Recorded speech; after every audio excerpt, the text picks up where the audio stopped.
chegou-se a discutir muito a questão da Síria, né? Em virtude principalmente do bombardeio, né, dos Estados Unidos naquele país. Eu estou lendo aqui no site da revista Infomoney quanto os Estados Unidos gastarão para repor os 59 mísseis lançados na Síria e a alta da fabricante na bolsa. Bom, quanto os Estados Unidos vão gastar para repor isso não interessa. Mas o mais importante é isso aqui, a alta do fabricante na bolsa.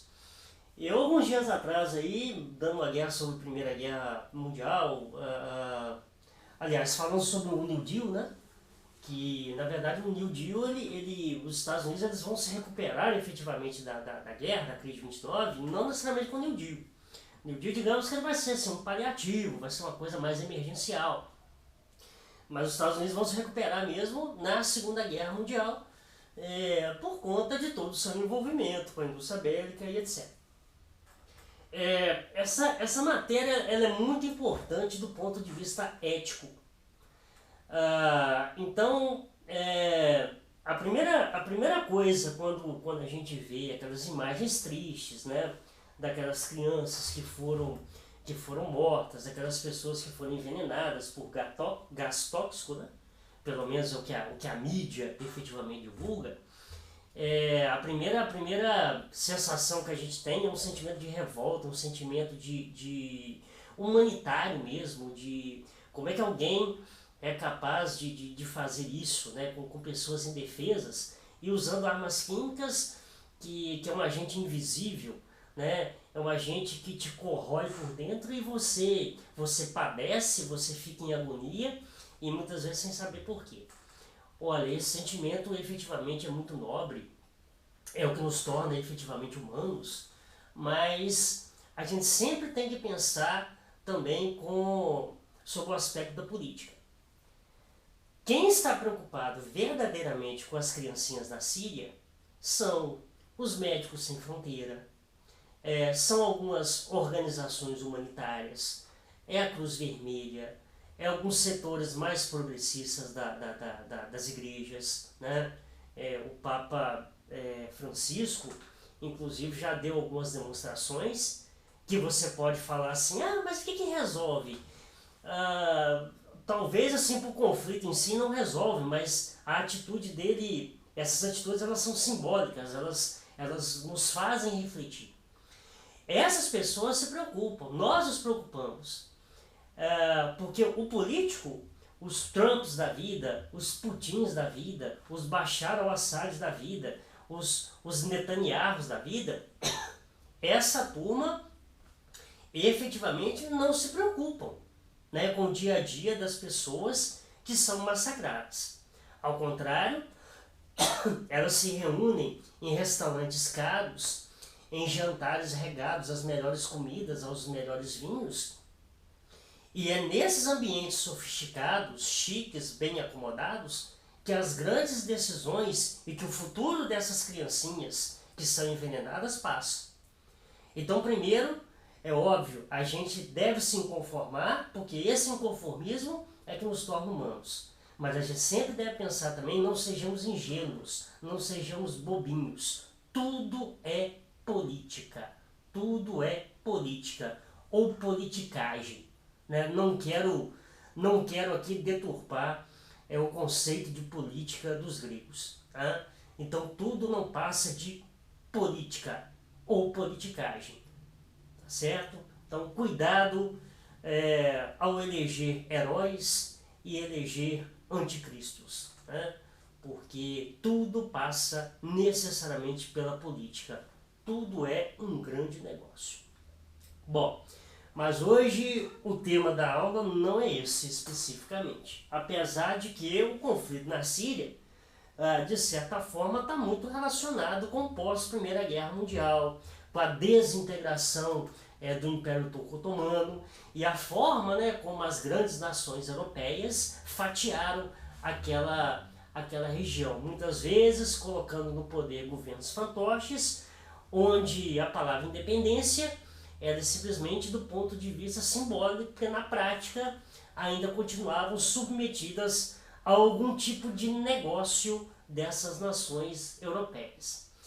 Então hoje Gilmarzinho explica a Segunda Guerra Mundial, aí de 1939 até 1945.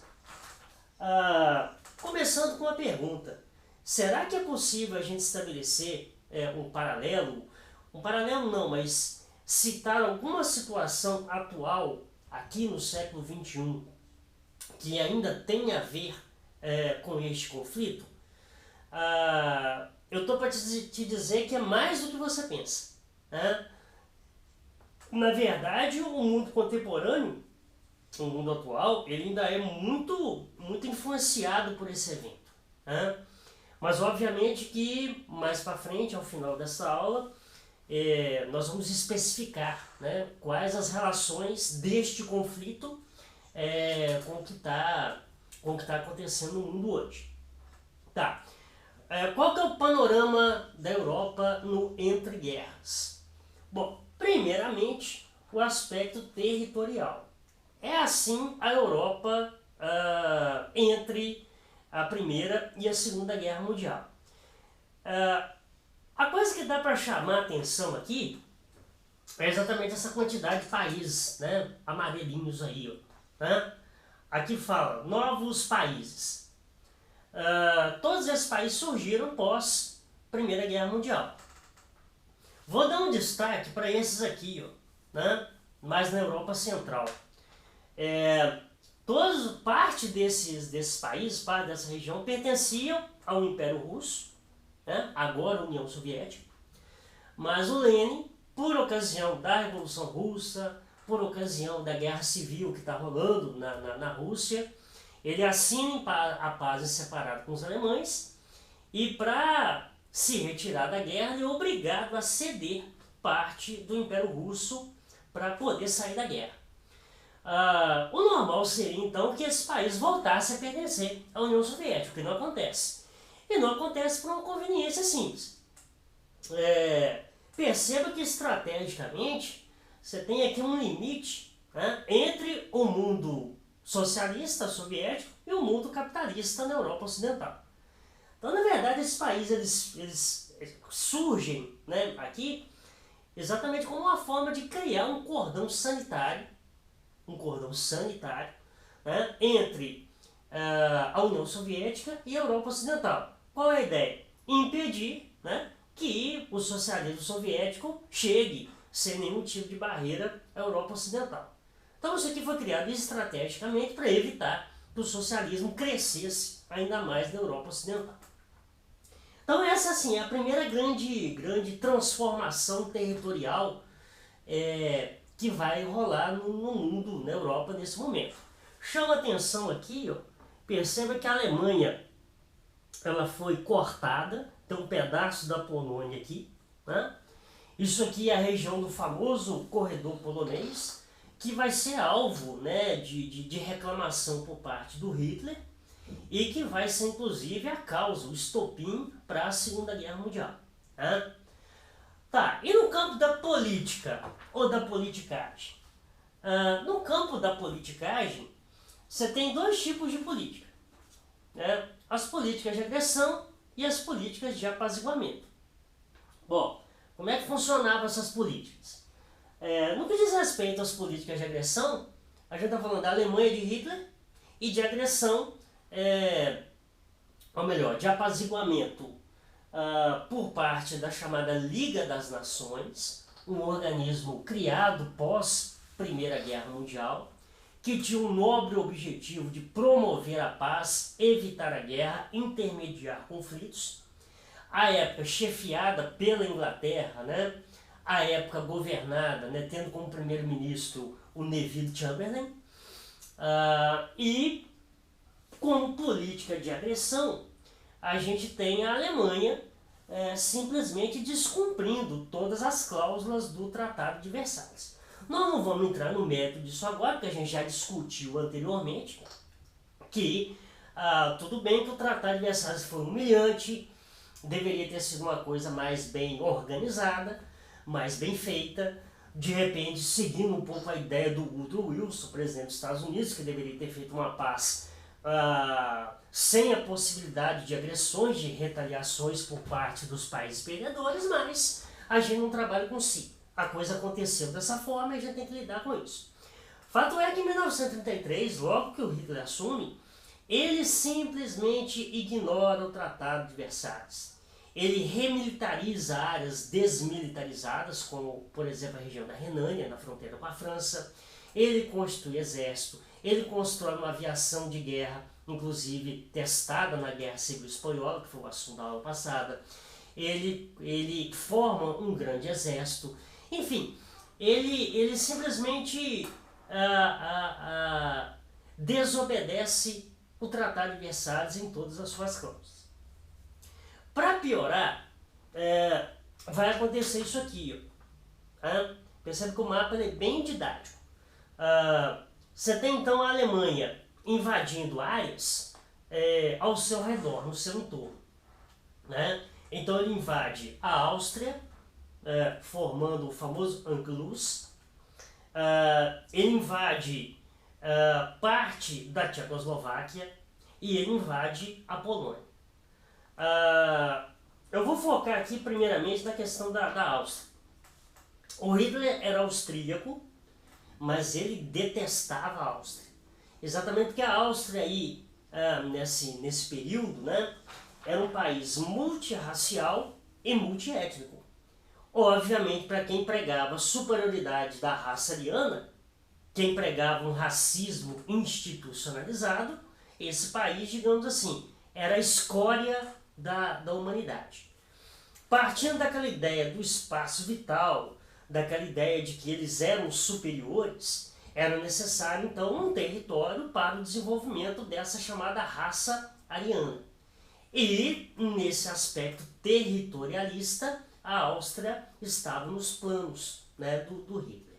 Anexar e depois promover uma faxina, uma limpeza étnica, deixando então só aquelas pessoas de sangue apurado, porque austríacos e alemães pertencem ao mesmo tronco étnico, ao mesmo tronco germânico, digamos assim. Então, na verdade, essas áreas eram áreas estrategicamente importantes para a Alemanha. E a birra que ele tinha com a Polônia era exatamente por causa disso aqui. Ó. Como eu já falei, o corredor polonês e a cidade de Danzig, que hoje é chamada de Gdansk, né? Que era um porto muito movimentado e que era explorado sobretudo pelos ingleses. Então, na verdade, estava bem claro, estava bem nítido, né, que ele planejava alguma coisa maior.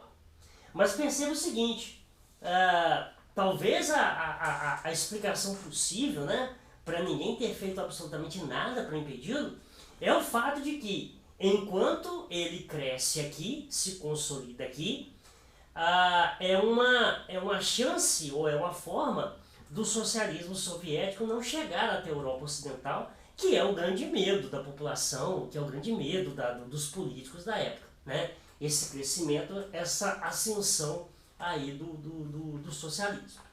Né? Então, tipo, a gente pode dizer que em determinado momento o Hitler serviu sim aos interesses desses países. Não diretamente, mas indiretamente impedindo esse suposto avanço da União Soviética na Europa Ocidental. Então, obviamente que não declaradamente, obviamente, é por isso que ninguém fez absolutamente nada, né, para conter esse avanço. Né? Inclusive, tem a famosa Conferência de Munique, né, que é chamado o auge da política de apaziguamento, foi quando ele invadiu a Tchecoslováquia, aí finalmente a Liga das Nações acordou para a vida, e ao invés de chamar a atenção da Alemanha, de punir a Alemanha, de promover algum tipo de retaliação à Alemanha, falaram o seguinte: olha, você pode ficar com tudo que você anexou, desde que você nos prometa, né, como bom menino que você de não promover mais nenhum tipo de anexação. Ora, se o Hitler vinha desrespeitando frontalmente o Tratado de Versalhes, um pedido formal dele é como, né, já virou assim, um dos vários clichês da história, era como lhe dar uma carta branca para ele continuar fazendo tudo aquilo que ele queria.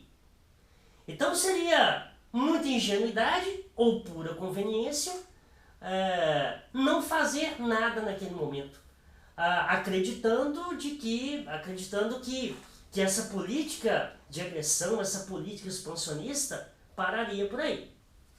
Agora é óbvio que não é só a Alemanha, né? Nós temos nesse momento a Itália, parceira da Alemanha, anexando a Etiópia, e nós temos no Extremo Oriente o Japão também promovendo uma série de anexações, uma série de invasões a áreas que historicamente eram como é que eu posso dizer, de influência dos Estados Unidos. Né? O auge disso aí vai ser quando os japoneses atacam Pearl Harbor, no Havaí, mostrando assim claramente as intenções, né, que os japoneses tinham ali na região do Pacífico. E aí você começa a construir a origem de outro evento. Né? Talvez o evento mais traumático do século XX tenha sido as bombas atômicas em Hiroshima e Nagasaki. Mas na verdade, o lançamento dessas bombas ele começa a ser construído exatamente com esse ataque japonês a Pearl Harbor. Né? Mas assim, duas situações. Mostrar o seu poder de fogo para a União Soviética e mostrar para o Japão. Tá vendo? Vocês foram cutucar a onça com vara curtíssima e deu no que deu. Então, tipo assim, não ousem mexer com a gente. Mas isso, obviamente, é assunto para a próxima aula. Bom, como eu falei, para não ficar cansativo, o assunto é longo, o assunto é extenso, eu termino por aqui, mas na próxima aula a gente continua, então, vendo os desdobramentos agora entrando propriamente no conflito. Tá joia? Obrigado, tchau, valeu. Curta, se inscreva e compartilhe no YouTube e na página Gilmarzinho Explica no Facebook, simplesmente um maior conteúdo de ciências humanas da América Latina. Valeu, tchau.